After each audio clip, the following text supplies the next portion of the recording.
पुत्र रह गए और उन्होंने एक एक मोआबिन स्त्री से विवाह कर लिया। एक का नाम ओरपा और दूसरी का नाम रूत था। फिर वे वहाँ कोई 10 वर्ष रहे। जब महलोन और किल्योन दोनों मर गए, तब नओमी अपने दोनों पुत्रों और पति से रहित हो गई। आमीन, हालेलुया। तो ये कहानी एक एलीमेलेक नामक एक व्यक्ति के परिवार की है। एलीमेलेक के बारे में लिखा है कि वह बैतलहम का निवासी था और उसकी पत्नी का नाम क्या था? नओमी। हमारे चर्च में नओमी सिस्टर है। तो उनकी पत्नी का नाम नओमी और उनके 2 बेटे थे। एक का नाम, बड़े का नाम महलोन, छोटे का नाम किल्योन। तो परमेश्वर का वचन कहता है कि ये घटना जो है, जब इज़राइल देश का न्यायी लोग करते थे, जजेस का शासन था, उस समय की ये घटना है। तो न्यायों की पुस्तक रूत से ठीक पहले पढ़ता है। आप जब पढ़ेंगे तो आप जानोगे कि कितने सारे न्यायियों को, लीडर्स को परमेश्वर ने इज़राइल देश को संभालने के लिए, रखवाली करने के लिए इस्तेमाल किया। तो ये उन दिनों की घटना है। तो हम पढ़ते हैं कि उन दिनों में जब न्याय करते थे, तो पहला वचन में लिखा है कि देश में क्या पड़ा? अकाल पड़ा। यहूदा में अकाल पड़ा। इज़राइल में क्या पड़ गया? अकाल पड़ गया।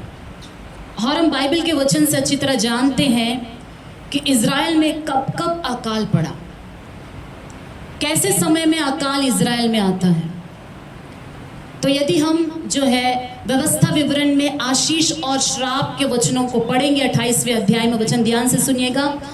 व्यवस्था विवरण 28वें अध्याय को हम ध्यान से पढ़े तो वहाँ पर परमेश्वर का वचन कहता है कि परमेश्वर के दिए हुए आज्ञाओं का पालन करेंगे तो ये आशीषें तुम्हारे ऊपर, तुम्हारे वंश के ऊपर, तुम्हारे देश के ऊपर, तुम्हारे खेत के ऊपर, तुम्हारे खलियान के ऊपर, तुम्हारे खत्तों के ऊपर पड़ेगी। आमीन। और वैसे ही जो है परमेश्वर का वचन जो है व्यवस्था विवरण उसके 28वें अध्याय का 15 से 19 तक लिखा है कि जब लोग परमेश्वर की आज्ञा का उल्लंघन करेंगे, परमेश्वर की बात नहीं मानेंगे, तो वैसे ही जो है उनकी भूमि शापित हो जाएगी, उनके खेत शापित हो जाएंगे, उनके खलियान, उनके खत्ते यानी उनका किचन, उनका बैंक बैलेंस और उनके पास जो भी है खाने पीने का सब कुछ क्या हो जाएगा? शापित हो जाएगा। वहाँ पर कंगाली, अकाल, सूखा पड़ जाएगा।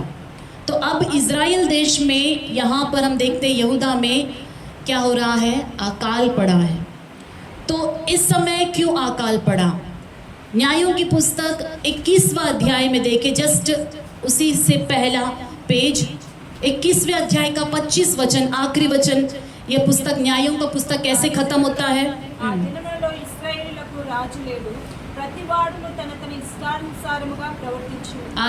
ఇశ్రాయేలుకి రాజు లేడు, ప్రతివాడు తన తాను ఇష్టానుసారంగా ప్రవర్తించుచు వచ్చును। उन दिनों में इज़राइलियों का कोई राजा ना था, जिसको जो ठीक जान पड़ता था वही वह करता था। देश की हालत क्या थी? जिसको जो ठीक जान पड़ता था, यानी कलीसिया की हालत क्या थी? जिसको जो ठीक जान पड़ता था वही वो करता था।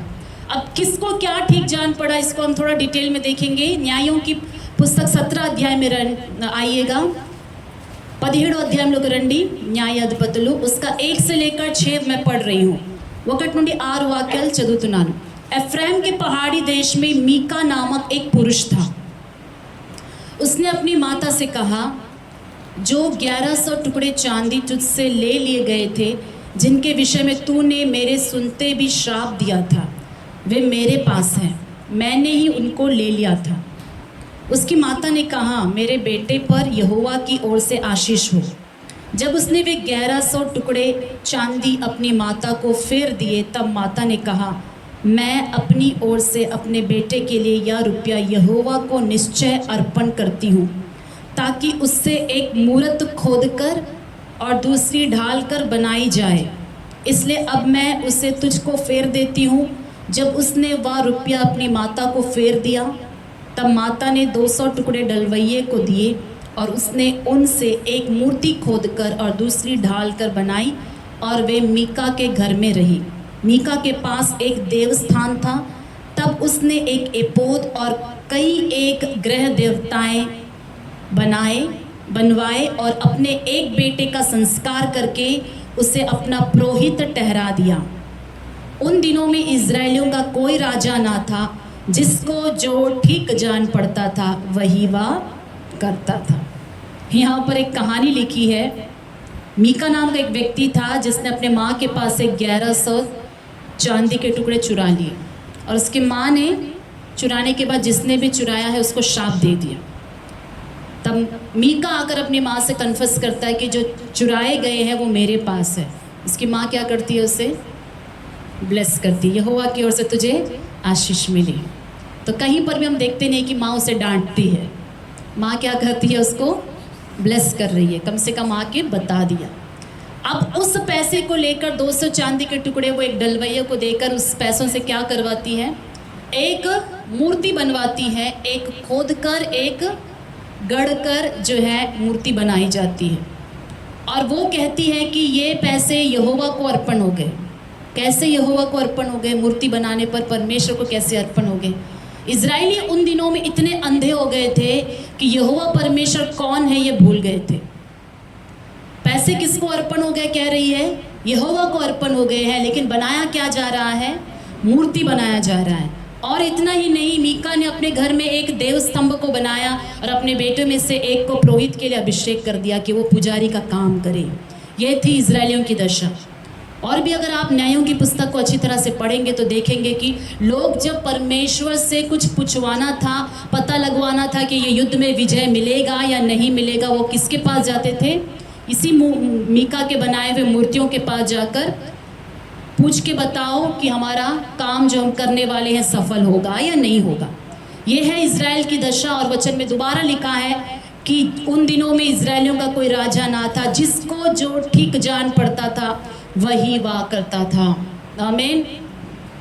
और परमेश्वर का वचन पहले से ही लिख दिया गया, यदि तुम मुझे छोड़कर अपने अगल बगल देश के देवताओं की उपासना करोगे या उनकी मूर्तों को बनाओगे, उसकी पूजा करोगे, तो कैसे कैसे शाप तुझ पर आएंगे। तो प्रभु के वचन के अनुसार परमेश्वर को इजरायलियों ने त्याग दिया था। त्याग देने की वजह से इजराइल में अब क्या पड़ा है? बोलिए, अकाल पड़ा है। बोलेंगे सभी, क्या पड़ा है? अकाल पड़ा है। तो इस अकाल के बीच में इस परिवार ने, एलीमेलेक के परिवार ने यह निर्णय लिया कि हम इस अकाल में यहाँ पर नहीं रहेंगे। हम कहाँ पर चले जाएंगे? मोआब देश में चले जाएंगे। ये मोआब देश इज़राइल से या बैतलहम में जहाँ पर एलीमेलेक का फैमिली रहता है, कितनी दूर पर है अगर कहा जाए? वो कौन सा इलाका है? उन दिनों में ये जो है डेड सी के ईस्ट साइड में, यानी पूरब की तरफ, मृत सागर के पूरब की तरफ मोआबी लोग बसे हुए रहते थे। तो ये मृत सागर जो इज़राइल में है, डेड सी, वहाँ के पूरब में ये मोआबी बसते थे, जिसे आज के दिनों में जो है वेस्ट सेंट्रल जॉर्डन कहा जाता है। जो यर्दन देश या जॉर्डन देश का वेस्ट सेंट्रल में मोआबी लोग रहते हैं। तो बैतलहम से लेकर मोआब देश कितनी दूर पर है कहा जाए तो 50 मील की दूरी पर है। किलोमीटर से बताया जाए तो 80 किलोमीटर दूर है। आमीन। ఎంత కిలోమీటర్ల దూరము బెత్లెహేమ్ నుండి मोआब? 80 किलोमीटर। 80 किलोमीटर दूर है मोआब देश। और मोआब देश जाना उतना आसान भी नहीं है। बीच का जो मार्ग है, पहाड़ी, ढीला, तराई, टेढ़े मेढ़े रास्ते, इन पहाड़ों को, तराइयों को पार करके जाएंगे तो ही वहाँ पर कोई पहुँचेगा। तो अब एलीमेलेक का परिवार ये निर्णय लेता है कि इस अकाल में हम कहीं मेरे दोनों बच्चों के साथ हमारी मृत्यु हो जाएगी। ये परिवार को छोड़कर कहाँ पर चले जाते हैं? मोआब में रहने के लिए चले जाते हैं। अब बात आता है कि मोआब के लोग हैं कौन? मोआब देश की शुरुआत कैसे हुई? ये मोआबी कौन है? प्रभु के वचन में यदि हम देखें तो मोआबियों के बारे में क्या लिखा है, एक बार हम पढ़ेंगे। व्यवस्था विवरण उसका 23वां अध्याय में आइएगा। द्वितीयोपदेशकांडम 23 3 से लेकर वचन 6 तक हिंदी में पढ़ेंगे, समय कम। कोई अम्मोनी या मोआबी यहोवा की सभा में ना आए। उनकी 10वीं पीढ़ी तक का कोई यहोवा की सभा में कभी ना आने पाए। इस कारण से कि जब तुम मिस्र देश से निकल कर आते थे, तब उन्होंने अन्न जल लेकर मार्ग में तुमसे भेंट नहीं की, और यह भी कि उन्होंने अरमनहैम हरैम देश के पतोर नगर वाले बोर के पुत्र बिलाम को तुझे शाप देने के लिए दक्षिणा दी। बिलाम को दक्षिणा किसने दिया? शाप देने के लिए मोआबियों ने दिया। परंतु तेरे परमेश्वर यहोवा ने बिलाम की ना सुनी, किंतु तेरे परमेश्वर यहोवा ने तेरे निमित्त उसके शाप को आशीष में बदल दिया, इसलिए कि तेरा परमेश्वर यहोवा तुझसे प्रेम रखता था। तू जीवन भर उनका कुशल और भलाई कभी ना चाहना। किसका कुशल और भलाई? मोआबियों का कुशल और भलाई कभी भी मत चाहना। ये मोआबी आए कहाँ से? मोआबियों के बारे में यदि देखा जाए तो ये एक नाजायज संबंध या एक कुकर्म के संबंध से उत्पन्न हुआ एक वंश है। लूत को आप जानते हैं, जो अब्राहम का भतीजा था। लूत के जब पत्नी जो है नमक का खंबा बन गई, सदोम अमोरा में जहाँ वो रहते थे वो आग से भस्म हो गई, तो लूत अपने दोनों बेटियों के साथ गुफा में रहने लगा था। और उसकी दोनों बेटियों ने अपने पिता को जो है मदिरा पिलाकर उसके साथ जो है वो सोए, और बड़ी बेटी के साथ जो पैदा हुआ गर्भवती हुई पिता के द्वारा वही है मोआब। इसका संतान क्या है? मोआब। और छोटी बेटी भी पिता से गर्भ धारण करती है और एक बच्चे को जन्म देती है, उसका नाम है अम्मोन, और वो अम्मोनियों का वंशज का पिता बन गया। और ये मोआब, मोआब नाम का अर्थ है पिता से जन्मा हुआ। तो ये वचन में कुकर्म से जन्मा हम कह सकते हैं, या एक गैर कानून या पाप जिसे समाज अंगीकार नहीं कर सकते, जो परमेश्वर की दृष्टि में भी क्या है?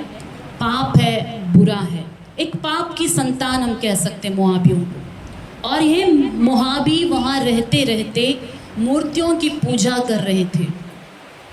मोआबी पूरी तरह से अन्य जाति, उनका रीति रिवाज अन्य जातियों का, और ये बालाक बिलाम जैसे लोगों के मध्य रहते और इजराइलियों के विरोध में इन्होंने 2 बार कार्य किया। अपने देश से जाने नहीं दिया, पानी लेकर मार्ग में उनको मदद करने नहीं आए, और वैसे ही बिलाम को क्या उन्होंने दिया? दक्षिणा भी दिया कि इजराइलियों को क्या दे? शाप दे। इस वजह से मोआबियों को, यदि कोई मोआबी इजराइल में रहता भी है एक सर्वेंट की तरह या फिर वहाँ पर गुलाम बनकर, तब भी वो प्रभु के मंदिर में उसके 10वें पीढ़ी पार होने तक नहीं आ सकता। 10 पीढ़ी तक कोई मोआबी जो है प्रभु के भवन में नहीं आ सकता, पवित्र स्थान में नहीं आ सकता, उतने शापित कहलाए गए। और इजराइलियों से कहा गया कि जीवन भर कभी भी मोआबियों का कुशल क्षेम कभी चाहना भी मत। आमीन। तो आप समझ सकते हैं पूरी तरह से परमेश्वर की ओर से ये लोग क्या किए गए? शापित किए गए, अलग कर दिए गए। इनसे दूर रहने की आज्ञा इजराइलियों को दी गई। अभी जब बैतलहम में अकाल पड़ता है, एलीमेलेक अपने पत्नी और दोनों बेटों को साथ लेकर कहाँ पर जाता है? शापित जगह पर जाता है। बोले कहाँ पर जाता है? शापित जगह पर जाता है। अब हम जो है नओमी की तरफ से कहानी को हम बाद में ध्यान करेंगे। पहले हम आते हैं रूत की तरफ की कहानी पर। रूत एक मोआबिन स्त्री है जो एलीमेलेक के छोटे बेटे किलियोन से विवाह करती है, और एलीमेलेक के बड़े बेटे महलोन से जो है ओरपा नाम की एक मोआबिन स्त्री विवाह करती है।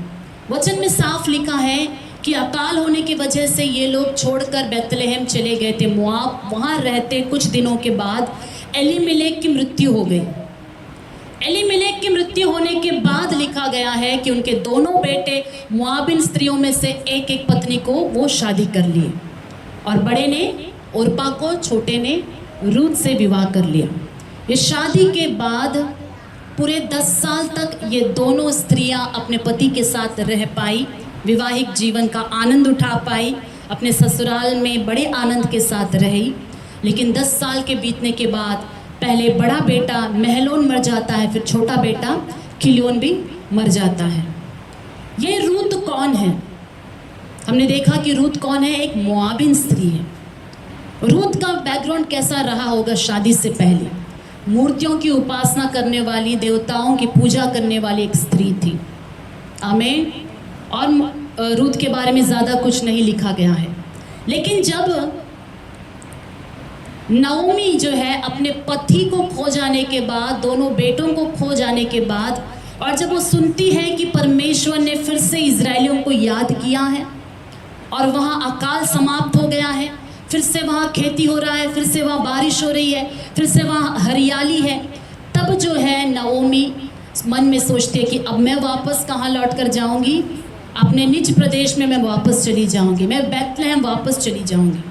और जाने से पहले वो सब तैयारी करके अपने दोनों बहुओं को बुलाकर कहती है कि मेरी बेटियों मेरे पास आओ, मैं भरी पूरी वहाँ से बैतलहम से आई थी और परमेश्वर ने मुझे खाली कर दिया, चूची कर दिया है, अब मेरे पास कुछ भी नहीं बचा है, मैं वापस जो अपने देश में जाना चाहती हूँ। तुम दोनों जवान हो, तुम दोनों अपने घर वापस लौट जाओ, अपने घर चले जाओ और फिर से शादी करो और परिवार बसाओ और आनंद मनाओ, अपने देवताओं में चले जाओ, अपने परिवार में, अपने लोगों में वापस लौट जाओ। उस वचन को पढ़ेंगे, 12वां वचन, पहला अध्याय 12वां वचन 1:12। हे मेरी बेटियों लौट कर चली जाओ, क्योंकि मैं पति करने को बूढ़ी हूँ, और चाहे मैं कहती भी कि मुझे आशा है और आज की रात मेरे पति होता भी और मेरे पुत्र भी होते, तो भी क्या तुम उनके सयाने होने तक आशा लगाए ठहरी रहती और उनके निमित्त पति करने से रुकी रहती? हे मेरी बेटियों, ऐसा ना हो, क्योंकि मेरा दुख तुम्हारे दुख से बहुत बढ़कर है। देखो यहोवा का हाथ मेरे विरुद्ध उठा है। तब वे फिर से उठी और ओर्पा ने तो अपनी सास को चूमा, परंतु रूत उससे अलग ना हुई। तब उसने कहा, देख तेरी जेठानी तो अपने लोगों और अपने देवता के पास लौट गई है, इसलिए तू अपनी जेठानी के पीछे लौट जा। हालेलुया। वचन 9 को एक बार पढ़ेंगे। यहोवा ऐसा करे कि तुम फिर अपने अपने पति के घर में विश्राम पाओ। तब उसने उनको चूमा और वे चिल्ला चिल्ला कर रोने लगी और उससे कहा, निश्चय हम तेरे संग तेरे लोगों के पास चलेंगे। आमीन। तो जब दोनों के हस्बैंड का डेथ हो गया, तीनों के हस्बैंड का डेथ हो गया और कुछ भी नहीं बचा वहाँ रहने के लिए, तो नओमी वापस जाने का निर्णय लेते हुए अपने बहुओं से कहती है कि वापस लौट जाओ और जाओ, अपने लोगों में मिल जाओ, अपने देवताओं में मिल जाओ, फिर से शादी करो, परिवार बसाओ। मेरे पीछे आओगे। और वो रो रो कर क्या कह रही है, हम आपके लोगों के पास आ जाएंगे। दोनों चिल्ला चिल्ला कर रो रही है। तब जो है नओमी फैक्ट को बताती है। क्या फैक्ट है?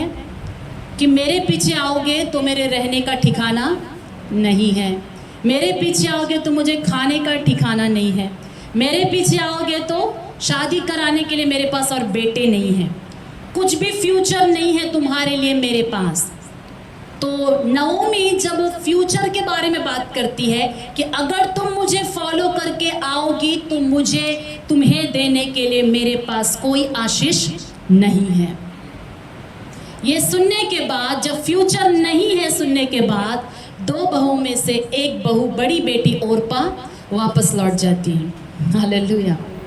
ये सुनने के बाद भी छोटी बेटी रूत नहीं जाती है और क्या कहती है, देखेंगे वचन 16वां वचन। रूत बोली, तू मुझसे यह विनती ना कर कि मुझे त्याग या छोड़कर लौट जा, क्योंकि जिधर तू जाए उधर मैं भी जाऊंगी, जहाँ तू टिके वहाँ मैं भी टिकूंगी, तेरे लोग मेरे लोग होंगे और तेरा परमेश्वर मेरा परमेश्वर होगा।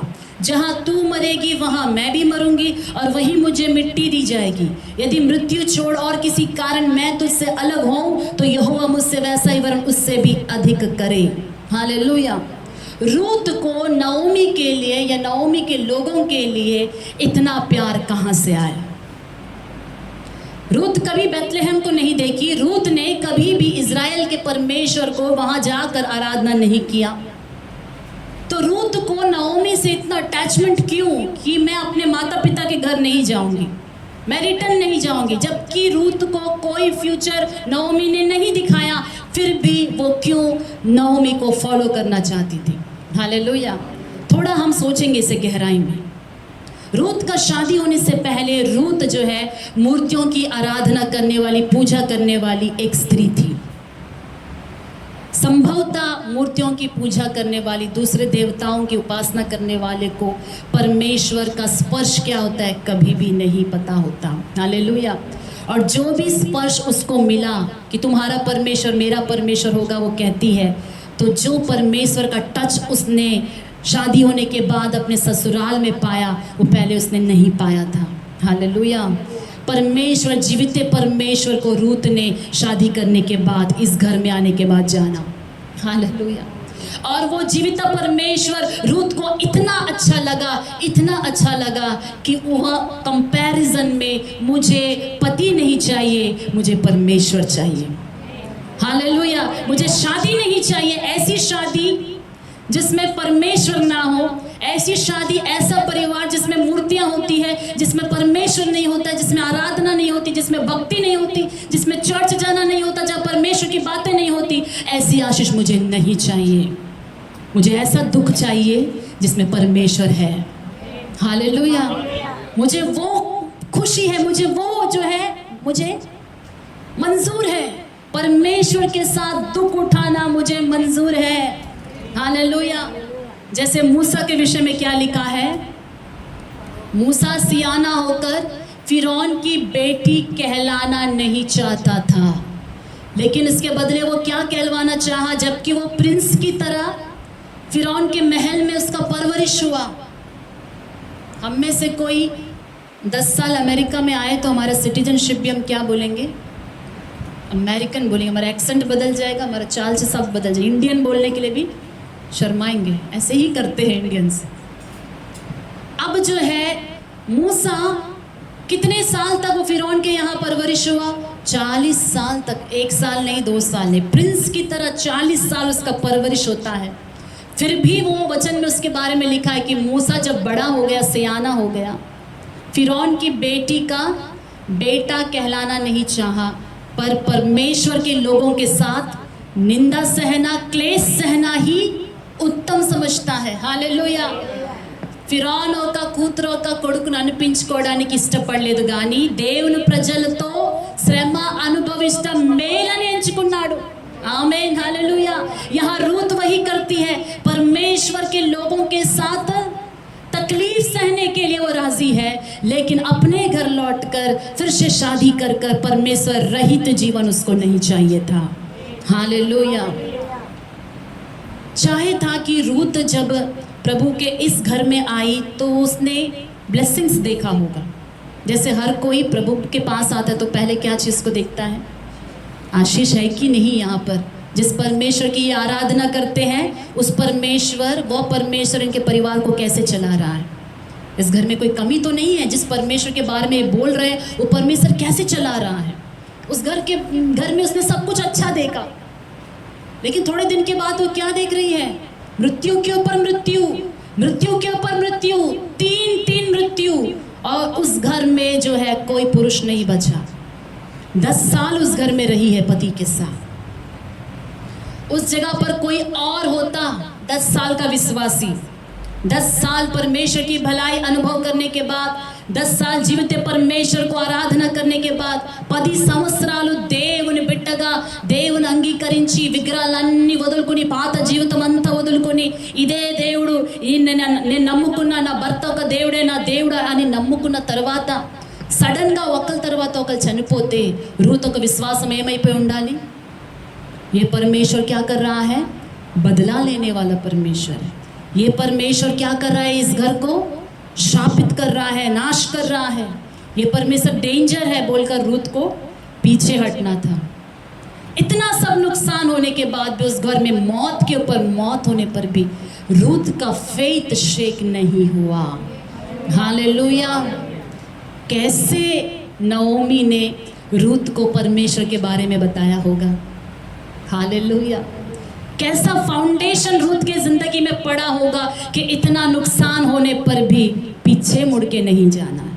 मौका देने से भी पीछे मुड़ के नहीं, फ्रीडम हो गया, विधवा होने पर वो फ्री हो गई है, फिर भी पीछे मुड़कर नहीं जाना है। कैसा फाउंडेशन होगा।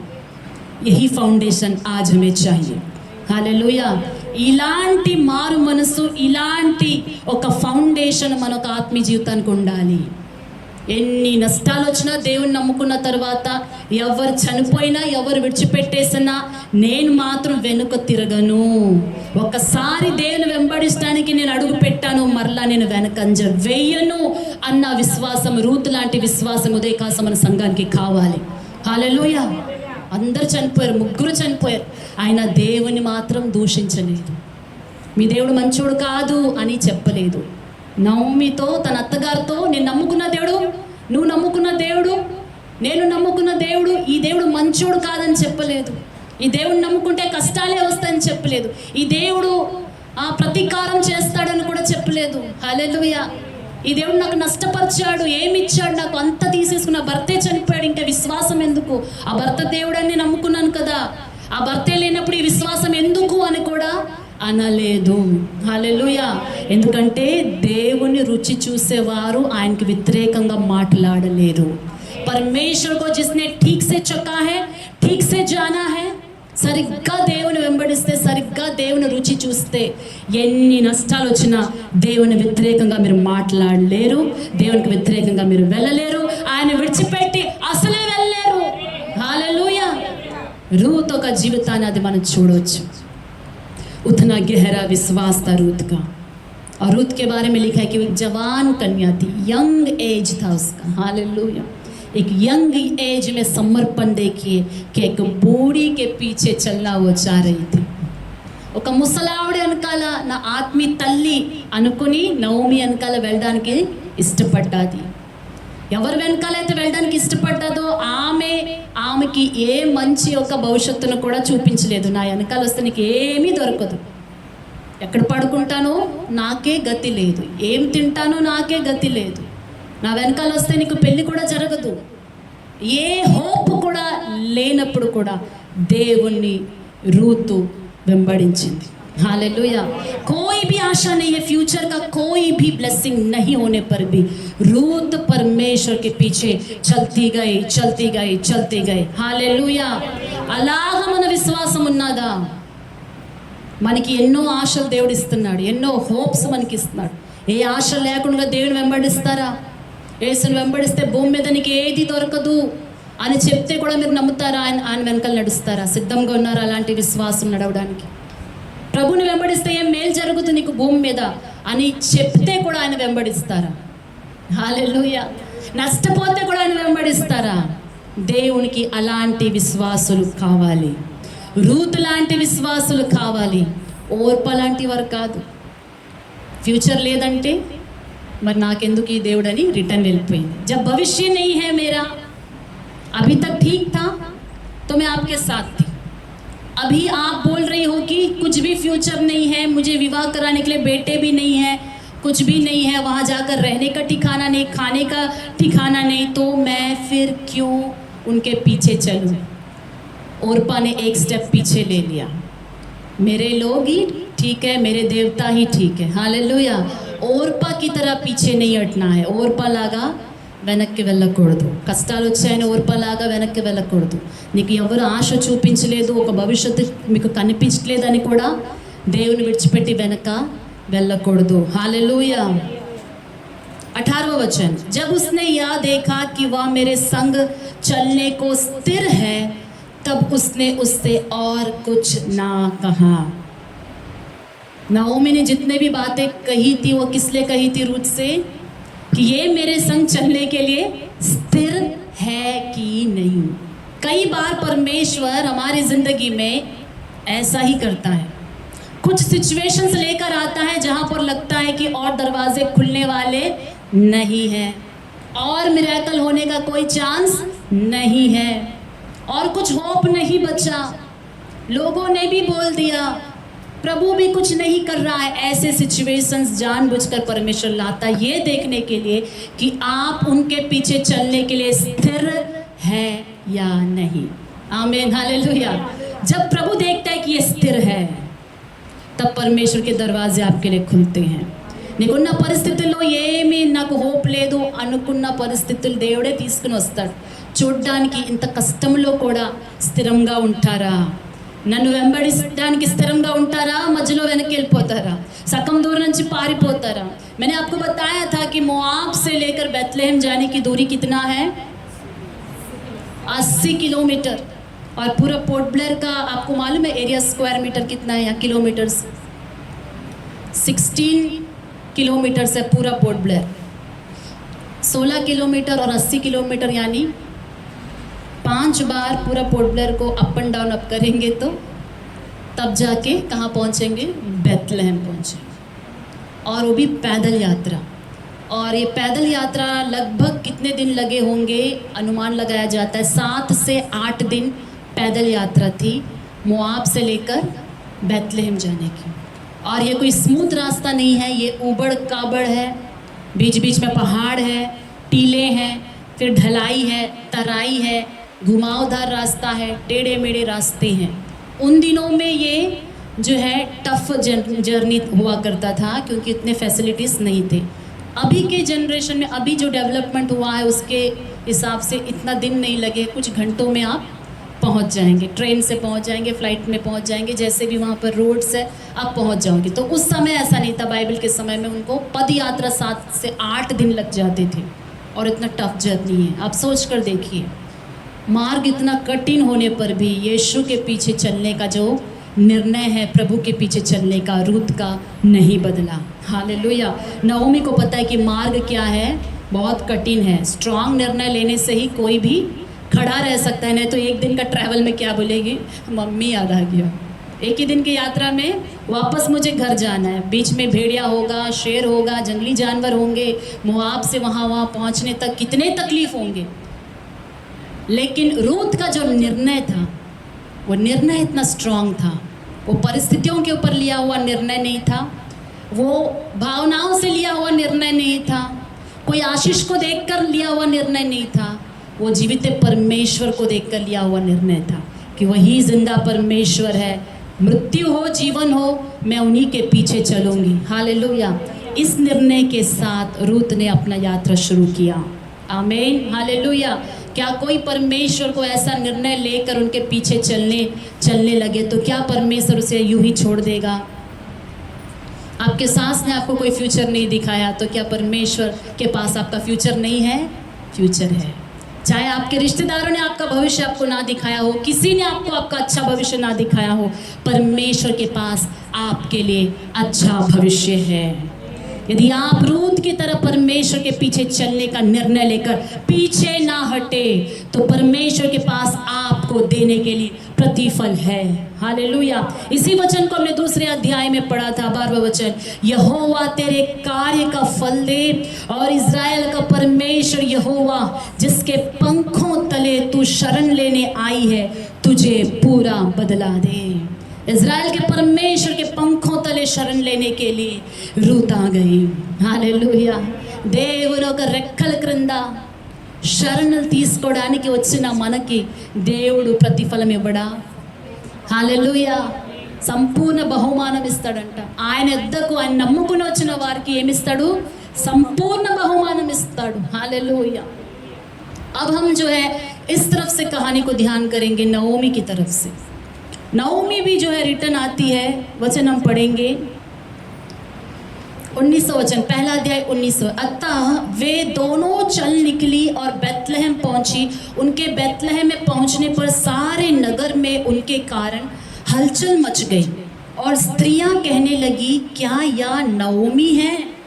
उसने उनसे कहा, मुझे नओमी ना कहो, मुझे मारा कहो, क्योंकि सर्वशक्तिमान ने मुझको बड़ा दुख दिया। मैं भरी पूरी चली गई थी परंतु यहोवा ने मुझे छूछी करके लौटाया है। इसलिए जबकि यहोवा ही ने मेरे विरुद्ध साक्षी दी और सर्वशक्तिमान ने मुझे दुख दिया है, फिर तुम मुझे क्यों नओमी कहती हो? हालेलुया। नओमी कह रही है कि सर्वशक्तिमान परमेश्वर ने मुझे दुख दिया, सर्वशक्तिमान परमेश्वर ने मुझे मारा है, सर्वशक्तिमान परमेश्वर ने मुझे एम्प्टी कर दिया, मैं भरी पूरी गई थी, खाली हो गई। ये दुख मुझे कहाँ से मिला है? परमेश्वर की ओर से। लेकिन रूत ने कभी ये नहीं कहा कि परमेश्वर, जिस परमेश्वर का हमने विश्वास किया, उस परमेश्वर की वजह से दुख आया। हालेलुया। नवमी ये टेस्टिमनी दे रही कि प्रभु ने उनके पति को मार डाला, परमेश्वर के दोनों बेटों को मार डाला, वही तो कह रही है। लेकिन परमेश्वर का वचन क्या कहता है? यूहन्ना सुसमाचार उसका 10वां अध्याय 10वां वचन क्या कहता है? चोर किस लिए आता है? वो चोरी करने आता है, वो नष्ट करने आता है, वो हत्या करने आता है। किसके बारे में लिखा है? ये शैतान के बारे में लिखा है। लेकिन मनुष्य का पुत्र किस लिए आया लिखा है? वो जीवन देने के लिए आया है और बहुतायत का जीवन देने आया है। हालेलुया। फिर नवमी को किसने नाश किया? मैंने बताया कि इज़राइल देश में उस समय जो अकाल पड़ा था वो किस वजह से पड़ा था?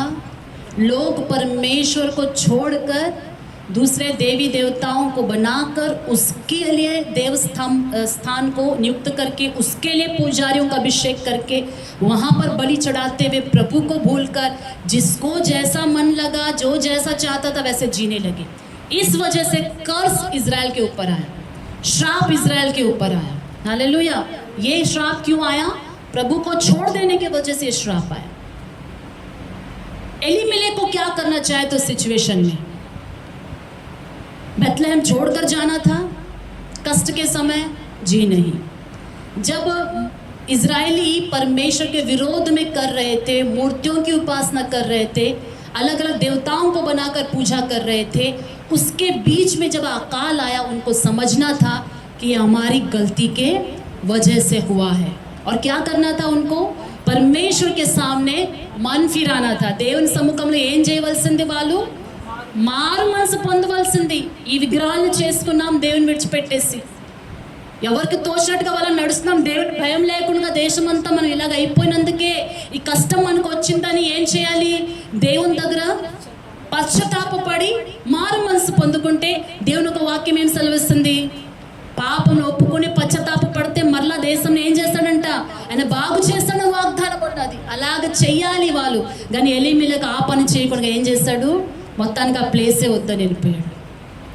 దేవుడు ఒక బుద్ధి నేర్పాలని అనుకుంటే ఆ బుద్ధి నేర్చడం నాకొద్దు, ఆ మారు మనసు నాకొద్దు, ఆ విగ్రహాలను విడిచిపెట్టి ఆ ఒక మారు మనసు నాకొద్దు, ఆ పాపను వదులుకునే మారు మనసు నాకొద్దు, ఈ దేవుడే నాకొద్దు, ఈ స్థలమే నాకొద్దు అని మొత్తానికి విడిచిపెట్టి ఎక్కడికి వెళ్ళిపోయాడు? మోआब। जिस जगह को उसने छोड़ा उस जगह का नाम क्या है?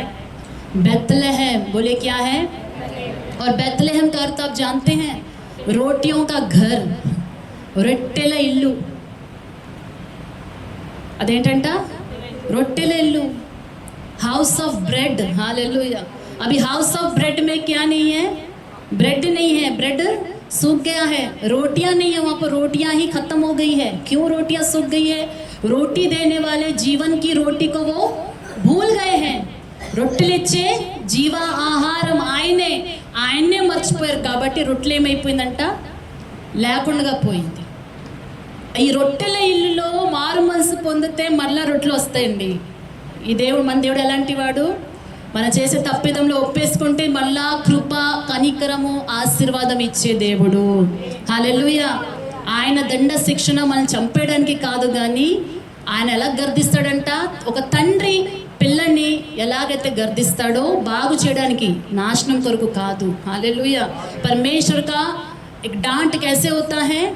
ठीक करने के लिए होता है। जैसे एक पिता अपने बच्चे को गुड़कता है, डांटता है, वैसे होता है। नाश करने के लिए नहीं होता है। याद रखिएगा, परमेश्वर किसी को सुधारने के लिए, अपने करीब लाने के लिए ही डांटता है, उनको नाश करने के लिए नहीं।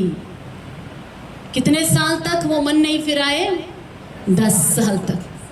10 साल लगे वापस से फिर इज़राइल आशीष पाने के लिए। फिर से वो बेथलेहम रोटियों से भर जाने के लिए 10 साल लगभग लग गए। तब उनको समझ में आया कि हम गलत कर रहे हैं। तब एक एक करके मन फिराने लगे। प्रभु की दया, प्रभु ने वचन में लिखा है, नवमी बोलती है कि परमेश्वर अपने लोगों को सुधि किया है, याद किया है करके मैंने सुना है। हालेलुया। దేవుడు మిమ్మల్ని గుర్తు చేసుకుంటున్నారండి। నువ్వు మారు మనసు పొంది దేవుని దగ్గరకు వచ్చేస్తే దేవుని ఒక దయ పొందుకుంటారు, కానీ శాపం పొందుకోరు। దేవుని దగ్గర మళ్ళీ తిరిగి వచ్చేసిన చిన్న కుమారుడికి ఏం దొరికింది? మంచి వస్త్రాలు, ఉంగరము, మంచి భోజనము, మళ్ళా స్థానము, మరలా ప్రేమ, మళ్ళా ముద్దు అదే దొరికింది. హల్లెలూయా. దేవుని దగ్గర తిరిగి వస్తే ఎవరికి శాపం దొరకదు. హల్లెలూయా. అయితే నవోమి తిరిగి అక్కడికి మోవాబ్ వెళ్ళిపోతారు. మోవాబ్ हमने देखा कि वो क्या है, एक शापित स्थान है. अब नुकसान जो है, नाश जो मृत्यु आया है परमेश्वर की ओर से नहीं आया है. వారి ఇంటిలో వచ్చిన మరణము దేవుని నుండి రాలేదు. ఎందుకంటే యోహాను సువార్త 10:10 ఏమంటుంది, సాతాను వస్తే ఏం చేస్తాడంట, దొంగతనం చేయడానికి, నాశనం చేయడానికి, హత్య చేయడానికి వస్తాడు. దేవుడు పెట్టిన కంచి అంటే దేవుడు ఇజ్రాయెల్కి ఒక కాపరిగా ఉన్నాడు. ఆ కాపరి చేతిలో నుంచి ఏదైనా గొర్రె తప్పించుకుని కావాలని బయటికి వెళ్ళిపోతే, हालेलुया, कोई बाड़े से कोई बाहर चला जाता है, ये बाड़े में क्या नहीं है, चारा नहीं है सोचकर बाहर चला जाता है, तब जो है बाहर में भेड़िया घात लगाकर बैठा है, तब बाहर में शेर जो है इंतज़ार कर रहा है फाड़ने के लिए, नाश करने के लिए, चुराने के लिए. నవోమి ఒక కుటుంబం, ఎలీమెలెకు దేవుడు పెట్టిన ఒక సురక్షితమైన కంచి దాటి వెళ్ళినందుకే వారి కుటుంబంలో నష్టం వచ్చింది. అది కూడా ఇమ్మీడియట్లీగా రాలేదు. మీరు అంటారు 10 సంవత్సరాల వరకు బాగానే ఉన్నారు, దాని తర్వాత ఎందుకు వచ్చింది? నేను చెప్తాను ఎందుకు. అలాగే దేవుని విడిచిపెట్టి ఎవరైనా దూరంగా వెళ్ళిపోతే ఇమ్మీడియట్లీగా నష్టము రాదు. గమనించండి, దేవుని సహవాసం నుండి ఎవరైనా దూరం వెళ్తే ఇమ్మీడియట్లీగా ఏం రాదంట, నష్టము రాదు. తురంత నుక్సాన్ నయ్యి ఆయేగా. ఎందుకు రాదు? కొంతకాలం దేవుని ఒక కృప దొరికింది కాబట్టి ఆ కృప, ఆ సన్నిధి ఉన్నంత కాలము బాగానే ఉంటుంది. తర్వాత అది కూడా కాకుండా కొందరు మీకోసం వెనకాల బెత్లెహేంలో ఉన్నారు, ప్రార్థన చేసేవారు. ఆమేన్. బెత్లెహేంలో ఎవరున్నారు? ప్రార్థించేవారు ఉన్నారు. ప్రవ్వా, ఎలీమెలెకు గారి కుటుంబాన్ని జ్ఞాపకం చేసుకోండి ప్రవ్వా, మరలా తిరిగి రావాలి ప్రవ్వా. ప్రవ్వా, నవోమిని జ్ఞాపకం చేసుకోండి, మెహలోని, కిలియోని జ్ఞాపకం చేసుకోండి, మరలా తోడుకుని రండి నాయన. నిన్ను విడిచిపెట్టి దూరం వెళ్ళిపోయారు నాయన. విగ్రహారాధన నేర్చుకోకుండా, అయ్యా లోకంలో కలిసిపోకుండా వారిని దీవించండి నాయన అని ప్రార్థన చేసేవారు ఉన్నంత కాలము ఈ కుటుంబం బాగానే ఉన్నది. ఆమేన్. కానీ రాను రాను రాను ఎంతకాలం ప్రార్థన చేద్దాం మనం కూడా రాని వారి కోసము. కొంతకాలం ప్రార్థన చేద్దాం, కొంతకాలం ఏముంటుంది, భారం ఉంటుంది. వాళ్ళ పేర్లు కూడా మన లిస్టులో ఉంటాయి, ప్రేయర్ లిస్టులో. చేసి చేసి చేసి చేసి చేసి రాకపోతే ఏం చేస్తాము, మెల్లమెల్లగా ప్రార్థన చేసే వాళ్ళు కూడా మర్చిపోతారు. प्रेयर करने वाले भी क्या कर देंगे, भूल जाएंगे. लोग आते नहीं वहीं सेटल हो गया, अभी छोड़ो, अपने आप से भूल जाएंगे. ఎప్పుడైతే బ్యాకప్ ప్రేయర్ చేసే వాళ్ళు ఉండరు మీ లైఫ్లో, ఇంకా అంటే మీ లైఫ్లో అంటే విడిచిపెట్టి దేవునికి దూరం వెళ్ళిపోయిన వారికి ఎప్పుడైతే బ్యాకప్ ప్రేయర్ సపోర్ట్ ఉండదో అప్పుడు శత్రు దాడి చేసే అవకాశం ఉన్నది. హల్లెలూయా. దేవుని కృప కొంతకాలం వెంబడిస్తూనే ఉంటుంది, ప్రార్థన చేసేంత కాలం దేవుని యొక్క కాపుదల కూడా ఉంటుంది. కానీ ఇదంతా మర్చిపోయి ప్రార్థన చేసే వాళ్ళు కూడా లేనప్పుడు ఏమైపోతుంది, శత్రు ఒక దాడి జరుగుతుంది. నేను చెప్తున్నాను, నవోమి కుటుంబంలో జరిగింది దేవుని ఒక వైపు నుంచి ఆ మరణం రాలేదు, కానీ అక్కడ సురక్షితం లేని స్థలంలో ఉన్నందుకు శత్రు దాడి చేసింది. हालेलुया. सुरक्षा नहीं रहने वाले स्थान में रह गए थे, कलीसिया नहीं रहने वाले स्थान में रहे थे, कोई सेवक से संबंध नहीं था उनका, कोई पवित्र जनों की संगति नहीं थी, कोई प्रकार से परमेश्वर के लोग वहाँ पर नहीं थे और प्रार्थना सपोर्ट नहीं था.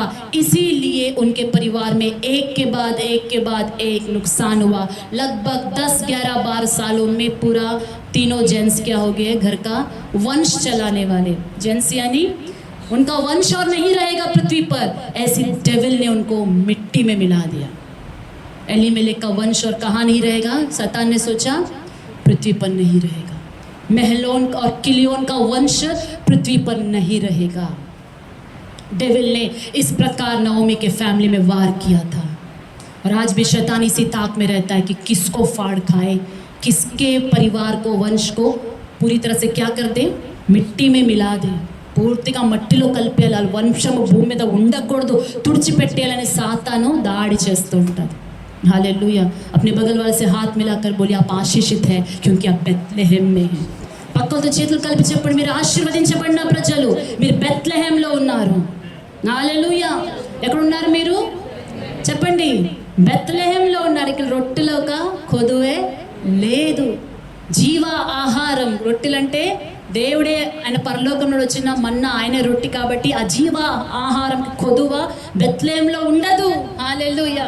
దేవుని సముఖంలో ఉన్నంత కాలము దేవుని యొక్క కృప మీ మీద తక్కువ కాదు, దేవుని యొక్క కాపుదల తక్కువ కాదు, దేవుని యొక్క ఆశీర్వాదాలు మీకు తక్కువ కాదు, దేవుని యొక్క సహాయం మీకు ఎల్లప్పుడూ ఉంటుంది. హల్లెలూయా. మీకే కాదు, మీ కుటుంబస్తులు కూడా దేవుని కాపుదల ఉంటుంది. మీరు ఎవరి కోసమైతే రిలేటివ్స్ కోసం ప్రార్థన చేస్తున్నారో వారిపైన కూడా దేవుని యొక్క కాపుదల ఉంటుంది. ఆమేన్. హల్లెలూయా. నవోమి అనుకున్నది దేవుడే నన్ను దండించాడు. రూత్ అలాగ అనుకుని ఉంటే రూత్ ఎప్పుడు నవోమిని వెంబడించేదే కాదు. అయ్యో నేను వెంబడించే దేవుడు చంపేస్తాడంట అంటే భయం కదండి. సరిగ్గా ఉంటే బాగానే ఉంచుతాడు దేవుడు, బాగా మాటినకపోతే అప్పటికప్పుడే చంపేస్తాడు అన్న భయంతో రూతు నవోమిని వెంబడించేదే కాదు. కానీ రూతుకి తెలుసు ఆయన నమ్మిన దేవుడు ఎవ్వరు, తను నమ్మిన దేవుడు ఎంత ప్రేమమయుడో రూతుకి తెలుసు. ఎంత మంచి దేవుడు, జాలి గల దేవుడు. ఒక శాపకరమైన కుటుంబంలో పుట్టిన ఆమె, విగ్రహాల్ని పూజ చేసిన ఒక ఆమెని దేవుడు నిజమైన దేవుడు తెలుసుకోవడానికి, ఆ దేవుని ప్రేమ పొందుకోవడానికి, ఆ దేవుని ఒక మాటలు వినడానికి, సాక్ష్యాలు వినడానికి, ఆయన చేసిన గొప్ప కార్యాలు, ఎలాగైతే ఇజ్రాయెల్ని దేవుడు ఎర్ర సముద్రం దాటింపు చేసి తీసుకొచ్చాడో, ఫరో చేతి నుండి ఎలా విడిపించాడో, ఎన్ని సాక్ష్యాలు వినడానికి ఆ కృప దయచేశాడు రూతుకి. అందుకే రూతుకి తెలుసు ఆమె నమ్మకున్న దేవుడు ఎవ్వరని. హల్లెలూయా. అన్య జనాల నుంచి చాలామంది మన మధ్య రక్షణ పొందుకుని వచ్చారు. ఎవరైనా ఏదైనా చెప్తే దేవుని విడిచిపెట్టి వెళ్ళిపోతారా? రాబోయే కాలం ఎన్నో శ్రమలు వస్తాయి. ఆ శ్రమల్లో దేవుని విడిచిపెట్టి దూరంగా వెళ్ళిపోతారా? ఓర్పలాగా దూరంగా వెళ్ళిపోతారా విడిచిపెట్టి? శ్రమలు ఇంకా రాలేదు క్రైస్తవ సంఘానికి, అండమాన్లో ఉన్న సంఘానికి. ఏదో ఒక సమయంలో దేవుడు మన ఒక్క విశ్వాసాన్ని కూడా శోధిస్తే రూతులాగా నిలబడతామా? ఫ్యూచర్ ఏం కనపట్లేదు. యేసు ప్రభుని నమ్ముకున్న వాళ్ళకంటే ఇంకా జాబులు ఉండవంట, ఇంకా రేషన్ ఇవ్వరంట. అలాగే ఏదైనా రూల్స్ వస్తే ఓర్పలాగా వెనకాల వెళ్ళిపోతారా? చెప్పండి. లేదు, హిందువులని రాయించుకుంటేనే మీకు జాబ్ వస్తాయి, హిందూ అని చెప్పుకుంటేనే మీకు రేషన్ దొరుకుతుందంటే ఓర్పలాగా వెళ్ళిపోయి మరలా హిందూ అని రాయించుకుంటారా? చెప్పండి. నష్టము కష్టము రానంత వరకు మీకు విశ్వాసం ఎంత లోతు ఉంది తెలియదు. నష్టము కష్టము పరిస్థితులు వస్తేనే మన విశ్వాసం దేనిపైన ఉన్నదని తెలుస్తుంది బాగా. హల్లెలూయా. ఎవరైనా అలాగంటే గవర్నమెంట్ సడన్గా అన్నారనుకోండి, మీ కుటుంబంలో అందరికీ గవర్నమెంట్ జాబ్ ఇస్తాను, కానీ మీరు ఏమై ఉండాలి? విగ్రహారాధన పూజ చేసే వాళ్ళు ఉండాలి అంటే అప్పుడు వెళ్ళి ఏం చేయించుకుంటారు? అవునండి, మా తాతలు ముత్తాతల నుంచి అప్పటి నుంచి మా పేర్లు కూడా చూడండి, వెంకయ్య నాయుడు, పుల్లయ్య నాయుడు అని చెప్పుకుంటారా? ప్రూఫ్ చేయించుకుంటారా? వినడానికి నవ్వుగానే ఉంటుంది, కానీ ఆ పరిస్థితుల్లో నిలబడతారా? అయ్యో క్రైస్తులు అయినందుకు మనకు జాబులు లేవు, హిందువులుగా ఉంటే బాగుండు, కనీసం జాబ్ అయినా గవర్నమెంట్ జాబ్ ఉండును. ఊరికే చెప్పడానికి చెప్పేస్తాం హిందూ అని, కానీ రోజు చర్చికి వెళ్తాం, చర్చ్ మానేము. అలాగ ఆశీర్వాదం కోసము మీ యొక్క ఐడెంటిటీని దాచుకుంటారా? చెప్పండి. లోక ఆశీర్వాదాల కొరకు దేవుణ్ణి నామాన్ని దూషిస్తారా? ప్రభుకు తెలుసు ఎక్కడ మీరు ఏం చెప్పుకుంటున్నారని. ఆమేన్. ప్రభు ఏమన్నాడు? లోకంలో ఆయన నామని ఓపెన్గా ఒప్పుకుంటే ఏం చేస్తాడంట? పరలోకపు తండ్రి ముందు మనల్ని ఆయన స్వీకరిస్తాడు, ఒప్పుకుంటాడంట. ఇక్కడ ఎక్కడైనా మనం గడబడి చేస్తామా? అక్కడ ప్రభు మీరేకు నెయ్యి మాలం ఎక్కువ అని, నా పేరు రూత్ అండి, నేను ఇన్ని సంవత్సరాలు చర్చికి వెళ్ళానండి, బ్యాప్టిజం తీసుకున్నానండి అంటే కూడా దేవుడు ఒప్పుకోడు. పలానా రోజు జాబ్ కోసం నిన్ను నువ్వు ఏమనుకున్నావు? నేను హిందూ అని చెప్పుకున్నావు కదా, నేను అది ఇదని చెప్పుకున్నావు కదా నా నామాన్ని అని దేవుడు కూడా గుర్తు చేయిస్తాడు. హల్లెలూయా. దేవుని వెంబడించే వాళ్ళు రూతులాగా వెంబడించాలి, ఓర్పలాగా వెనకంజ వెయ్యకూడదు. మనం ఆశీర్వాదాల కొరకు దేవుని వెంబడించలేదు, మన పరలోక రాజ్యం కొరకు యేసయ్య నిజమైన దేవుడని తెలుసుకుని ఆయన వెంబడిస్తున్నాం. హల్లెలూయా. ఇంకా మన విశ్వాసానికి ఏం కావాలి? ఆయనే నిజమైన దేవుడు. శిష్యుల్లో ఒకడు అంటాడు, ప్రభువా ఎక్కడికి వెళ్తాము? ప్రభు అంటాడు, మీరు కూడా వెళ్ళిపోతారు, అందరూ వెళ్ళిపోతున్నారు. అప్పుడు ఏ శిష్యులు ఏమంటారు? ప్రభువా మేము ఎక్కడికి వెళ్తాము? జీవవాక్యాలు నీవు తప్ప ఇంకెక్కడున్నాయి ప్రభువా? హల్లెలూయా. నేను విడిచిపెట్టి ఎక్కడికి వెళ్తాము ప్రభువా అని అన్న విశ్వాసం మనకి కావాలి. హల్లెలూయా. రూతు దేవుని నమ్ముకుని వచ్చిన తర్వాత ఏం జరుగుతుంది చూద్దాం. 2వ अध्याय में 2 नओमी के पति एलीमेलेक के कुल में उसका एक बड़ा धनी कुटुंबी था। 2 अध्याय 1 वचन, जिसका नाम बोअज था। मोआबिन रूत ने नओमी से कहा, मुझे किसी खेत में जाने दे कि जो मुझ पर अनुग्रह की दृष्टि करे, उसके पीछे पीछे मैं सिला बिनती जाऊं। उसने कहा, चली जा बेटी। इसलिए वह जाकर एक खेत में लवने वालों के पीछे बिनने लगी, और जिस खेत में वह संयोग से गई थी वह एलीमेलेक के कुटुंबी बोहज का था। हालेलुया। यहाँ पर एक वर्ड है हिंदी में संयोग, जिससे और एक भाषा में हम क्या कहते हैं, इत्तेफाक से, కోఇన్సిడెన్స్। తెలుగులో ఏమున్నది, అలాగే ఏదైనా ఉన్నదా? इत्तेफाक के लिए, संयोग के लिए क्या? तीसरा वचन, दूसरा अध्याय तीसरा, तेलुगु में पढ़िए। కాబట్టి ఆమె వెళ్ళి పొలంలోకి వచ్చి, నేను కోయివారి వెనుక పొలంలో ఏరుకొనిదని అనుకుని ఆ పొలంలో ఆమె పోయిన భాగము ఎలీమెలెకు వంశపు వాడైన బోయజు। ओके, वो वर्ड जो है तेलुगु में नहीं लिखा है। संयोग से, इत्तेफाक से जिस खेत में वो सिला बींदने गई, दान बींदने के लिए गई, हाँ, वो किसका था? बोआज का था। इत्तेफाक से, संयोग से करके हिंदी में लिखा है, जिसे हम कहते हैं इत्तेफाक से, इंग्लिश में कहते हैं कोइंसिडेंस। परमेश्वर आपकी ज़िंदगी में, हमारे ज़िंदगी में बहुत सारे संयोग लेकर आए। हालेलुया। बहुत सारे इत्तेफाक को परमेश्वर लेकर आए, बहुत सारे इत्तेफाकों को परमेश्वर लेकर आए। आपके कदमों को ऐसा चलाए कि आप बस कोइंसिडेंस आपके लाइफ में आपके दरवाजे खुलने के लिए आते रहे। रूत की तरह परमेश्वर की शरण में आए हुए प्रत्येक जन के जिंदगी में ऐसे बहुत सारे कोइंसिडेंस होते रहे। आमीन। रूत को नहीं पता था कि जो संयोग से या फिर अनजाने से जिस खेत में वो गई, वही खेत का मालिक की मालकिन वो बनने वाली थी। हालेलुया। जहाँ बींदने गई थी वहाँ बटोरने, वहाँ बांटने वाली बन जाएगी, उसे नहीं पता था। हालेलुया। परमेश्वर का अनुग्रह एक व्यक्ति के ऊपर ऐसा होता है। रूत जब परमेश्वर को विश्वास करके एलीमेलेक के घर में उसकी शादी हो गई थी, तब रूत को नहीं पता था कि उसका फ्यूचर इतना बड़ा होने वाला है। हालेलुया। ये परमेश्वर की योजना नहीं थी कि కిలియోన్ को मार के బోవాజ్ के कहानी को बढ़ाए। అది దేవుని చిత్తమని అనుకోకండి।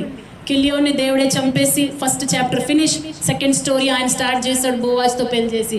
అలాగేం దేవుని ఒక ప్లాన్ మొదటగా లేనే లేదు। హల్లెలూయా। దేవుడు అలాంటి పనులు చేయడు। కానీ ఒక నష్టం జరిగిన స్థలములో దేవుడు ఇచ్చినప్పుడు రెట్టింపైన ఆశీర్వాదం ఇస్తాడు। హల్లెలూయా। ఒకటి కోల్పోయిన స్థలంలో దేవుడు ఇచ్చేది ఎలాగిస్తాడంట? కోల్పోయిన దాన్ని అసలు గుర్తే చేసుకోరు, అలాంటి గొప్ప ఆశీర్వాదం దేవుడు ఇస్తాడు। हालेलुया। परमेश्वर ने रूत के जिंदगी में करके दिखाया कि मुझ पर भरोसा करके इस परिवार में आई थी। पति मर गया, ससुर मर गया, जेठ मर गया, सबकी मौत के बाद भी मेरे पीछे पीछे भरोसा करके इज़राइल के परमेश्वर के शरण में पंखों तले तू आ गई है रूत। अब देख मैं तुम्हें कैसा ऊपर उठाऊंगा। हालेलुया। దేవుని దగ్గర ఎప్పుడు కూడా బ్యాకప్ ప్లాన్స్ ఉంటాయి। ఏముంటాయండి? ఆయన బ్యాకప్ ప్లాన్స్ ఎలాగుంటాయంట? ఇలాగుంటాయి। ఆ చిన్నగా ఉండదు। ఒక్క డోర్ క్లోజ్ అవుతే ఆయన ఇప్పే డోర్ ఎలాగుంటుంది? 7 ద్వారాలు ఇప్పుతాడు। ఒక్క డోర్ ఎంత ఉంటుంది? अंत पेद्दद ఉంటుంది। हालेलुया। उनका खोलने वाला दरवाज़ा, जब एक छोटा सा दरवाज़ा बंद हो गया, आप रो रहे हो, लेकिन आपके लिए जो दरवाज़ा परमेश्वर खोलेगा वो ऐसा बड़ा फाटक होगा, उसे हम डोर नहीं कहेंगे, उसे हम गेट्स कहेंगे। हालेलुया। हालेलुया। ऐसे आकाश के झरोखों को वो खोल देगा अपने लोगों के लिए। रूत के लिए परमेश्वर ने ऐसा ही किया। संयोग से गई थी, अनजाने से गई थी, कोइंसिडेंटली, इत्तेफाक से वहाँ चली गई थी। परमेश्वर में बने रहने वाले लोगों का हर एक कदम को परमेश्वर ऐसा ही चलाए कि परमेश्वर आपके ज़िंदगी में बहुत सारे इत्तेफाक ले आए, जहाँ कहीं भी आप कदम रख के आपके लिए वो आशीष का ही कदम बन जाए। आमीन। हालेलुया। ओरपा ने सोचा कि मैं बच गई, वो बूढ़ी की बात सुनकर आप बहकावे में आकर अगर मैं भी चले जाती तो मेरा क्या होता। उसने तो, उस बुढ़िया ने तो क्या नहीं दिखाया? फ्यूचर तक कुछ नहीं दिखाया। ओरपा ने सोचा कि अच्छा है कि अपने माई बाप के वापस चली गई, मेरी शादी दोबारा हो जाएगी, सेटल्ड हो जाएंगी। मैं बताती हूँ उनके फैमिली को 5 साल के बाद यदि आप दोनों की स्टोरी को कंपेयर करें तो इज़राइल में सबसे बड़ा बेथलेहम का धनवान की पत्नी बन गई। हालेलुया। इतना ही नहीं, उनके जीनियोलॉजी के बारे में लिखा है कि रूत और बोआज से जो पैदा हुआ उस बेटा का नाम क्या है? ओबेद। ओबेद से जो पैदा हुआ उस बेटा का नाम क्या है? ईशै। और ईशै से जो पैदा हुआ उस बेटा का नाम क्या है? दाऊद। और वचन कहता है कि दाऊद के वंश से यीशु मसीह इस पृथ्वी पर आए। जिस वंश के बारे में हमने व्यवस्था विवरण में पढ़ा कि 10 पीढ़ी तक इनमें से कोई प्रभु के भवन में नहीं आना है, परमेश्वर ने इतिहास को ऐसा पलट दिया कि उन्हीं जो है पीढ़ी, शापित पीढ़ी में से प्रभु को यदि कोई मान लेता है तो उसका पूरा श्राप मिटाकर यीशु मसीह आशीष में बदल देता है और उसे ही एक आशीष का मूल बना देता है। हालेलुया। हमारा परमेश्वर ऐसा है। हालेलुया। हमारा परमेश्वर ऐसा, उनका अनुग्रह जो है, अनमेरिटेड जो फेवर है, जो ग्रेस है, वो हमारे कल्पना से परे है। कोई उनके पीछे चलता है तो परमेश्वर उसका बैकग्राउंड और उसके श्राप का भी पूरा जो है सूली पर सारे श्राप को काट डालता है। किसी ने लिखकर भी बॉन्ड में रख दिया हो, पत्थरों से तराशा गया था मूसा के समय में, ये बातों को चट्टान में खोद कर लिखा गया था कि मोआबियों से कोई संगति मत करना, मोआबियों से दूर रहना। लेकिन जो दूर थे परमेश्वर रहित थे, उन्हीं को परमेश्वर ने समीप लाकर आशीष का कारण बना दिया और उस रूत को इतना वैल्यू दिया कि प्रभु के जीनियोलॉजी में, उनके वंशज में रूत का नाम भी लिखा गया। हालेलुया। कितना महान परमेश्वर है। उनके पास आपके लिए बड़ी बड़ी योजनाएं हैं। उनके पास, परमेश्वर के पास आपके लिए बड़े बड़े आशीष हैं। ये नओमी जो सोच रही थी कि परमेश्वर ने मुझे इतना मारा, इतना मारा, इतना मारा, और वो वापस आ गई बैतलहम। शैतान ने उसको पूरा नुकसान कर दिया नओमी को। अब भी तो नओमी जिंदा है मन फिराने के लिए। हालेलुया। దేవునికి ఎంతో దూరంగా మోవాబుకి వెళ్ళిపోయింది, కానీ రిటర్న్ వచ్చింది. అదే ఒక ముఖ్యమైన ఆశీర్వాదానికి కారణం. రిటర్న్ వచ్చేయాలి. నువ్వు ఎంత దూరం వెళ్ళిపోయేది కాదు, కానీ నువ్వు రిటర్న్ వచ్చే దేవుని దగ్గరికి. तो कितना दूर चले गया, 80 किलोमीटर दूर चले गया, पृथ्वी के दूर छोर पे चले गया, कहीं पर भी प्रभु से दूर चला गया हो, मेरी आवाज़ को सुनने वाले, इस संदेश को सुनने वाले लोगों से मैं कहती हूँ, वापस आ जाओ परमेश्वर के पास। नओमी वापस आ गए। इस बूढ़ी का क्या होप है? इसकी तो कहानी खत्म हो गई। सभी यही कहना है सभी को देखकर, देखो नओमी को देखकर, नओमी को देखो, इसके तरह दोबारा कोई मत करना। देखा नओमी का क्या हुआ? एक कहावत बन के रह गई। मुझे इन निंदाओं के बीच में नहीं रहना है, नओमी सोचती होती। लेकिन बेतलेहम के निवासी कितने अच्छे हैं। नओमी आ गए, नओमी आ गए, नओमी आ गए। वो खुश होकर जय जयकार करके सभी उसके घर आकर उसे पूछने लगे। इधी దేవుని का संगम। हालेलुया। ये है परमेश्वर का घर।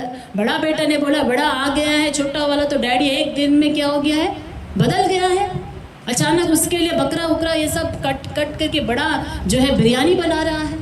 मालूम नहीं इसने क्या क्या करके चले गए, 1 मिनट में भूल गया, वापस आते। पिता का हृदय ऐसा है, वापस कोई आ जाता है तो सब कुछ वो भुला देता है। आमीन। అదే మన తండ్రి యొక్క హృదయము।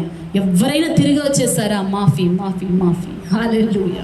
దేవుని యొక్క హృదయం సంఘానికి ఉండాలి. మన మధ్యలో ఎందరో దేవుడు తీసుకురావచ్చు. దేవునికి దూరం వెళ్ళిపోయిన మళ్ళా వచ్చినప్పుడు వారి పాత జీవితాన్ని మనం గుర్తు చేసుకోకూడదు. నవోమి బెత్లెహేంలో ఎందుకు ఉండగలిగిందంటే అక్కడ ఉన్న విశ్వాసులు తన ఒక పాత జీవితాన్ని ఎత్తి ఆమెని పొడిచి మాట్లాడలేదు. అలా మాట్లాడుంటే నెక్స్ట్ డే చలో రూత్, ఏదో నేను వచ్చాను నా ప్రజలు అనుకుని, కానీ వీళ్ళు నా ప్రజలు కాదు, నా దుఃఖాన్ని ఇంకా వీళ్ళు రేపుతున్నారు, మీరే జఖ్మకు ఖురేద్ రే హే. ఎవ్వరు ఒక పాత స్టోరీని ఎత్తిపట్టి వాళ్ళని పడవకూడదు. తప్పులు, అందరు తప్పులు చేస్తాం.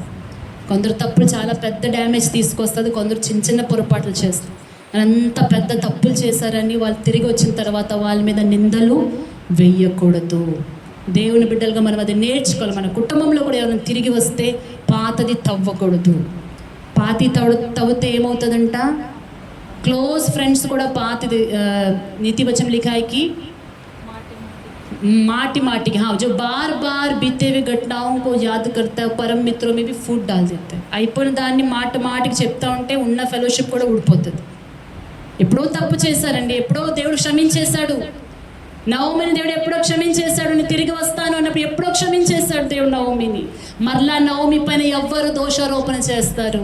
దేవుడు క్షమించి నవోమిని కూడా మరలా హెచ్చించాలని దేవుడే ప్రణాళిక చేసినప్పుడు ఎవ్వరు ఆయన ఎన్నుకున్న వారి మీద దోషారోపణ చేయడానికి? హల్లెలూయా. ఒకళ్ళు చేసిన తప్పుని కప్పెట్టండి. వాళ్ళు దేవుని దగ్గర ఒప్పుకుంటున్నారు. మీరెందుకు వాళ్ళంట నువ్వే ఇలా చేసి నీకు నష్టమైపోయి, నువ్వు ఇలా చేస్తాను నీకు ఇలా జరిగింది, నువ్వు చేయకపోతే ఎంతో మా కుటుంబం ఎంతో బాగుండును అనే మాటలతో పడవకండి. దేవుడు వారిని క్షమించారు, మీరు కూడా వారిని క్షమించాలి. నవోమిని ఆ ఒక ఏరియా ప్రజలు కూడా క్షమించేశారు, సంతోషంతో స్వీకరించాడు. దేవుడు నవోమిని బహుగా ఆశీర్వదించాడు. हालेलुया। उस वचन को पढ़ेंगे।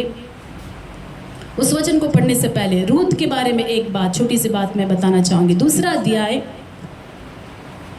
12 वचन मैंने पढ़ा, 13वां वचन, उसने कहा हे मेरे प्रभु तेरे अनुग्रह की दृष्टि मुझ पर बनी रहे, क्योंकि यद्यपि मैं तेरी दासियों में से किसी के भी बराबर नहीं हूँ, तो भी तूने अपनी दासी के मन में बैठने वाली बातें कहकर मुझे शांति दी है। ये जो ब्लेसिंग है 2:12 ये बोआज ने रूत को दिया था कि सर्वशक्तिमान के पंखों तले तू आई है और तू दुगना फल पाएगी, क्योंकि तूने जो है मरे हुओं पर भी क्या दिखाई है, प्रीति दिखाई है। तो अपने सास को कैसा प्रेम करती है और तेरे मरे हुए पति से कैसा प्रेम करती है, सब मैंने सुना है। रूत ने अपने पति से काफ़ी प्रेम किया था, हालेलुया, और अपने सास से भी बहुत प्रेम कर रही है। इसीलिए एक दिन भी घर में रहे बिना वो अगले दिन ही काम करने के लिए आ गई। और यहाँ पर जब बोआज उसे ब्लेस करता है, रूत कहती है कि मैं आपके दासियों में से एक के भी बराबर नहीं हूँ, तब भी आपने आपकी दासी के मन में बैठने वाली बात कहकर क्या कर दिया, मुझे शांति दिया है। देखिए रूत का हार्ट का स्टेट आप देख सकते इस वचन में कि रूत के मन में तब तक क्या नहीं था, बोलेगा, कंफर्ट नहीं था, संतावना नहीं था। భర్తను కోల్పోయిన బాధ పోలేదు రూత్కి. భర్తను కోల్పోయిందని దుఃఖం రూతు లోపల అప్పటి వరకు అలాగున్నది. శాంతి లేదు, నెమ్మది లేదు, చాలా వేదనతో బాధతోనే ఉన్నది రూతు. ఆ వేదనతో ఆ బాధతో కూడా ఇంట్లో ఉండకుండా తన అత్తగారి కోసము పని చేయడానికి కోసము వెళ్ళిపోయింది. హల్లెలూయా. మనకి ఏదైనా మన జీవితంలో నష్టము బాధ కలిగితే అక్కడే ఉండిపోకూడదు. ఫ్యూచరు ఆగదు, సమయం ఆగదు, నెక్స్ట్ మనం ఏం చేయాలో చేస్తూనే ఉండాలి. హల్లెలూయా. ఆ బాధలో రూత్ ఆగిపోయి ఉంటే నాకు 1 సంవత్సరం పడుతుందండి ఈ బాధ నుంచి బయటకు రావడానికి అని ఉంటే బోआज మిస్ అయిపోతాడు. అవునా కాదా? 1 साल लग जाएगा मुझे ये तकलीफ से, दर्द से बाहर आने में। 1 साल तक मैं किसी को चेहरा नहीं दिखाऊंगी, अभी इतना जल्दी मुझे चर्च नहीं जाना, ये दुख बहुत बड़ा है, मुझे समय चाहिए करके रूत ने नहीं कहा। रूत उस दुख में भी काम करने गई और उसे जब तसल्ली मिली तो कहती है कि मेरे मन में क्या है वो बात कि आपने ये बात कहकर मुझे शांति दिया है। मैं तो एक भिखारी के भी लायक नहीं थी, लेकिन आपने मुझे जो वैल्यू दिया है मुझे शांति मिला है। एक विधवा का क्या मोल है, इजराइलियों में विधवा का क्या मोल है, लेकिन परमेश्वर ने ऐसा व्यक्ति के साथ उसको कनेक्ट किया जो उसको ఎంకరేజ్ कर रहा था। ఆమేన్। దేవుడు కనెక్ట్ చేస్తే ఎలా కనెక్ట్ చేస్తాడండి? మిమ్మల్ని ఎంకరేజ్ చేసే వాళ్ళని కనెక్ట్ చేస్తాడు. ఎంత నష్టపోయారో అంతగా మిమ్మల్ని ఎంకరేజ్ చేసేవాళ్ళు, మిమ్మల్ని ప్రోత్సహించే వాళ్ళు, మీతో నిలబడే వాళ్ళని దేవుడు మిమ్మల్ని కనెక్ట్ చేస్తాడు. హల్లెలూయా. అలాంటి వారు ఇప్పుడు లేకపోయినా మీ కుటుంబంలోనే మీ భర్తనే ఎంకరేజ్ చేసేలాగా దేవుడు మార్చును గాక. మీ భార్యనే మిమ్మల్ని మీ జీవితానికి భాగస్వామిగా అనుగ్రహించిన మీ భార్యని మిమ్మల్ని ఎంకరేజ్ చేసే వాళ్ళుగా దేవుడు వాళ్ళని మార్చును గాక. ఆమేన్. హల్లెలూయా. రూత్ బోआजకి ఎలాగైతే లోబడుతుంది, బోआज రూత్ను కూడా అలాగే ప్రేమించి అంత ఎంకరేజ్ చేసి లిఫ్ట్ చేసి ఆమెకి వాల్యూ ఇచ్చాడు. ఆమేన్. అందుకే ఆ కుటుంబం ఏమైంది, దేవుని చేత బాగా ఆశీర్వదించబడ్డాది. और हम देखते हैं नवोमी के बारे में 4:14, तब स्त्रियों ने नवोमी से कहा यहोवा धन्य है जिसने तुझे आज छुड़ाने वाले कुटुंबी के बिना नहीं छोड़ा, इज़राइल में इसका बड़ा नाम हो। आमीन। रूत से सारे स्त्रियों ने कहा यहोवा धन्य है।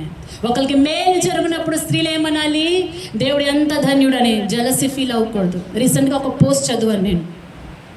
చాలా మంది క్రైస్తవులు మత్తుపానం చేయరంట, ఆల్కహాల్ తాగరంట, కానీ వాళ్ళకు ఉన్న అసూయ ఎలాగుంటుంది, ఆల్కహాల్ కూడా 40% పవర్ తగ్గిపోయినట్టు ఈలోక అసూయ చాలా పవర్ఫుల్గా ఉంటుంది. అంటే ఆ పాపం నుంచి నేను తాగట్లేదు అని చాలామంది అంటారు. నువ్వు తాగట్లేదు సరే సరే, తాగేదానికన్నా ఎక్కువ నష్టపరిచేది నీ లోపల నువ్వు తాగి పెట్టుకున్నది ఏంటి, అసూయ. ఇతరులకి మేలు జరిగితే ఓర్చుకునే విధానం. ఇక్కడ ఎలాగుంది, స్త్రీలందరూ నవమితో ఏం చెప్తున్నారు, నవమికి మేలు జరిగినప్పుడు నవమి కుటుంబము సడన్గా ఒక ధనవంతుడు ఒక ఫ్యామిలీతో కనెక్ట్ అయిపోయింది. బోవాజ్ లాంటి ఏమొచ్చేసాడు, సన్ ఇన్ లా ఏమంటారు, అల్లుడు.